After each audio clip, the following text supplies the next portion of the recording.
guys. Week 19. Whole lot of Psalms this week. I'm hoping you're enjoying it. It's got to be something of a breath of fresh air after seeing so many violent things happen. Now we have like a Psalm interlude. So I have a question for just this week. Why so many Psalms right now? This dovetails into another question that I've heard before. Why isn't the Bible in chronological order? So why are we even doing this where we've got the Bible chopped up into various places and all put together in chronological order? Okay, just to touch on that really fast. The Bible's not in chronological order because it wasn't written in chronological order. Different things were written at different times. And when the Jews compiled the Old Testament, they compiled it thematically. And so the Old Testament was called the Tanakh, which is the Torah, the Nabuim, and the Ketuvim. And so that's the books of Moses, the prophets, and the writings. And so instead of compiling it completely historically or chronologically, they compiled it in terms of themes. What kind of literature is it? And so when we took the Old Testament and we combined it with the New Testament, we did a lot of the same thing. And so that's what you see in the Bible that we have now. You have the books of history, and then you have the books of poetry and wisdom, and then you have the prophets. And you have them organized as the major, which just means longer, and minor, which means shorter prophets. So that's what's going on.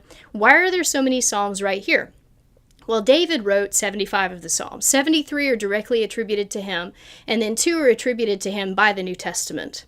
And so there's 75, half of the Psalms that David wrote. Some of those Psalms have headings that tell us exactly when that Psalm appeared. So when you read Psalm 51, right after David's sin with Bathsheba, it was right there. It said this is what happened. There's a Psalm that goes with Absalom. But a lot of the Psalms don't have those kinds of headings. And so what the organizers of the chronological Bible have done is just to compile them into this time right after David's life, because they go with David's life, but we don't know when.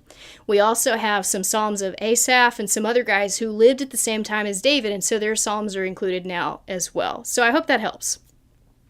Psalm 13. You guys read Psalm 13. It says a bunch of different times, like, why have you forgotten me? Why are you not listening to the sound of my groaning? Can we talk to God like that? I mean, I know it's cool for David, but like, can we talk to God like that? A lot of people that I've talked to in my life have stumbled on this and just said, we need to be respectful to God. When you talk to God like this is a failure to respect him. So do we also have permission to talk to God like this? I think when we look at David and we see what a mess David was and how radically honest David was about it, and just David wrote that down. I think we have exactly the same right to do the same thing with God. I think that's the reason that God included the Psalms, was to give us that particular kind of emotional honesty that we could have with him. That leads to intimacy with him, and that leads to greater trust and greater peace because we're being honest about what we're worried and anxious and afraid of, even when we're not sure about him. If we talk to him about that, he can sort that out with us. And so it gives us a lot of freedom in how we talk to God. Now, we don't have to be disrespectful and be like mean and evil to him, but I think we need to be gut level honest to him. And Tim Keller says something that I really like, and he just says basically when you look at a lot of these Psalms, like Psalm 109, Psalm 13 here, you see that the ancients had a really great handle on their emotional life. Not in the sense that they were doing well, but in the sense that they recognized when they weren't okay, in the sense that they recognized when they were angry, and they talked about that anger to God, that they recognized when they wanted someone else to burn. They didn't go burn the person, they talked to God about wanting the person to burn, which is a very emotionally honest way to live.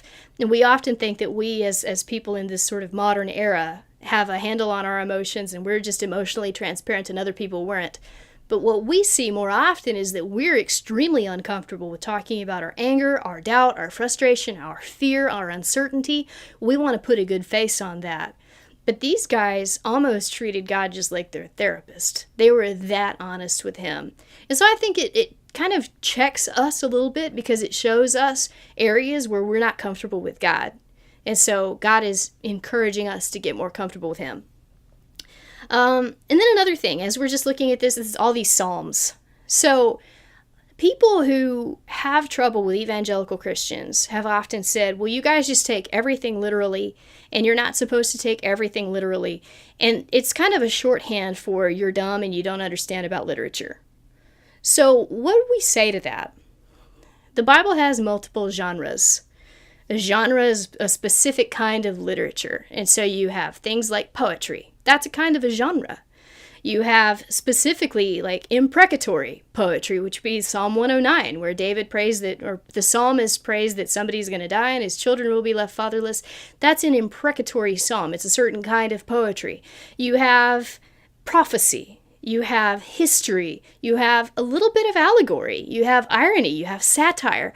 I think you see all of these things in the Bible. So do we take all of those things literally as if they were all historical writings?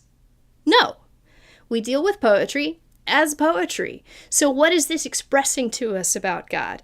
You know, when Isaiah talks about all of this stuff about images of God, and they have weird imagery about God, or Ezekiel has some really weird imagery about God, or Jesus says, you know, I wanted to put you under my wings.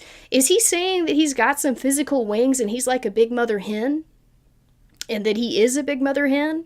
No, he's using a metaphor. So he's teaching something profoundly heavenly from this earthly picture. And so it's like a parable. And so that's what we do. When we look at the Bible, we're going to say, okay, this thing that happened, is the Bible presenting this as a historical fact? Check. I will also treat it as a historical fact.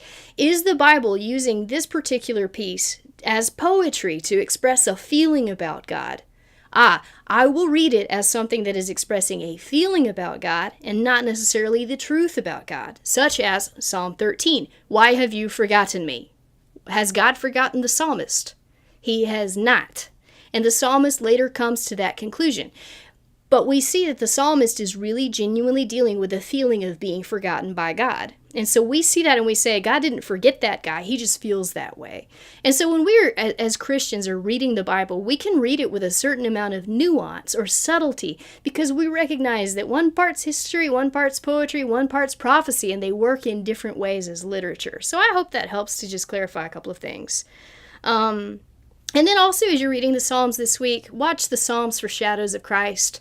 Psalm 2 talks about the Son of God that's going to rule with a rod of iron that is asking for the nations. Psalm 16 talks about how David's body is not going to be left in the tomb, that he's not going to see decay. But later on, Peter says David did see decay, so he's not talking about himself, but about the Son of God. Psalm 69 talks about this gall and drinking gall, and that's what Jesus drank on the cross. It talks about how zeal for your house has eaten me up. Well, that's Jesus. That's his whole life. Jesus' disciples didn't get that until they saw Jesus, and then the psalm made sense. So I just want to say, like, as you're reading this, as you're reading the Psalms, watch for shadows of Christ, because they're all over the Psalms. So I hope that helps you. I hope it's enjoyable, and hope you have a good week. Thank you.